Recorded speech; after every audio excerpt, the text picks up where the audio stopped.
नमस्कार दोस्तों। काफ़ी स्टूडेंट्स की ये प्रॉब्लम होती है कि वह किसी भी टॉपिक को बार बार पढ़ते हैं लेकिन उन्हें वह टॉपिक अच्छे से याद नहीं होता है।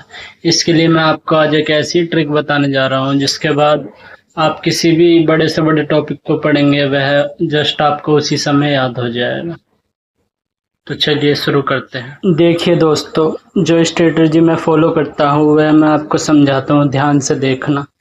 जैसे कि ये नोट्स मैं रीड करता हूँ तो मैं किस तरह से रीड करता हूँ मैं आपको दिखाता हूँ। जैसे कि आप देख सकते हैं कि कोई भी पैराग्राफ है, मैं उसमें सिर्फ मेन वर्ड हाईलाइट करता हूँ। जैसे कि आप देख सकते हैं कि जो इंटरफेस टर्म है उसका मतलब होता है बाउंड्री, जो कि टू फेसेस की जंक्शन पर प्रेजेंट होती है। जैसे कि दो फेज होगी, उसके जंक्शन पर जो बाउंड्री प्रेजेंट होती है उसे इंटरफेस कहते हैं। और आप और देख सकते हैं, जैसे कि सरफेस टेंशन की बात करें तो surface tension is defined as tension force acting at the surface of the liquid. तो सरफेस टेंशन क्या होती है? तो टेंसाइल फोर्स होती है जो कि लिक्विड की सरफेस पर एक्ट करती है।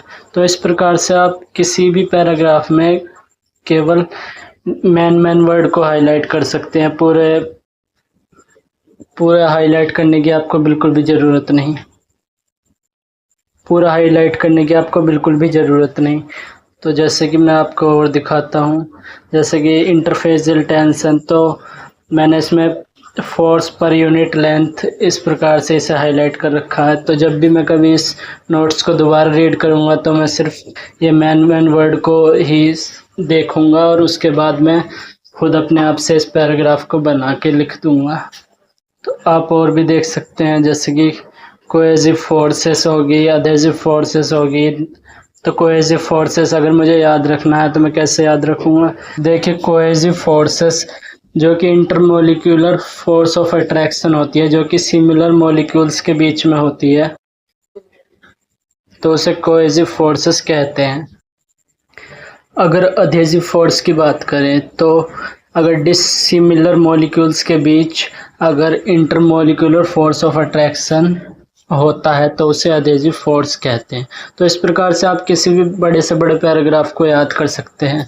लेकिन हमें प्रॉब्लम तब होती है जब हम किसी पैराग्राफ को पढ़ने बैठते हैं तो हमें वह एक बार में याद नहीं होता, हम उसे दोबारा पढ़ते हैं, तिबारा पढ़ते हैं, तब भी याद नहीं होता। इससे हमारे सर में दर्द होने लगता है।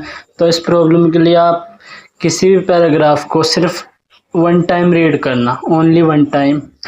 तो जैसे आप एक बार रीड करोगे तो साथ साथ उसे मेन वर्ड उसमें हाईलाइट करते जाना, जिससे कि आपको वह पैराग्राफ 80% याद हो जाएगा। बाकी जब आप रिवीजन करोगे तो वह आपको 100% याद हो जाएगा। अगर आप किसी भी सब्जेक्ट को पढ़ो तो सिर्फ इसी तरीके से पढ़ना, इससे आपका टाइम भी बचेगा और आपको जल्दी से याद भी होगा और आपको बोरियत भी नहीं होगी। तो जो स्टूडेंट्स हिंदी मीडियम के हैं लेकिन ग्रेजुएशन के टाइम उन्हें इंग्लिश के सब्जेक्ट पढ़ने पड़ते हैं, जो कि इंग्लिश लैंग्वेज में आते हैं, बाकी सारे सब्जेक्ट जैसे कि फिजिक्स, केमिस्ट्री वगैरह वगैरह जो भी सब्जेक्ट होते हैं, तो आपको सबसे पहले एक ट्रिक और आजमानी है कि आपको हर पैराग्राफ की हिंदी बनानी आनी चाहिए। अगर आपको हिंदी बनानी आएगी पैराग्राफ की तो आप उसे ईजिली अंडरस्टैंड कर पाओगे और साथ साथ हाईलाइट ज़रूर करना। इससे आपका टाइम भी बचेगा और ओनली वन टाइम ही रीड करना, एक से ज़्यादा बार बिल्कुल भी मत पढ़ना। इससे आपके सर में दर्द होने लगे और आप उस सब्जेक्ट को नहीं पढ़ पाओगे। तो दोस्तों, वीडियो अगर पसंद आई हो तो चैनल को सब्सक्राइब अवश्य करें और ये वीडियो अपने उन दोस्तों को शेयर करें जो इस प्रॉब्लम को फेस करते हैं।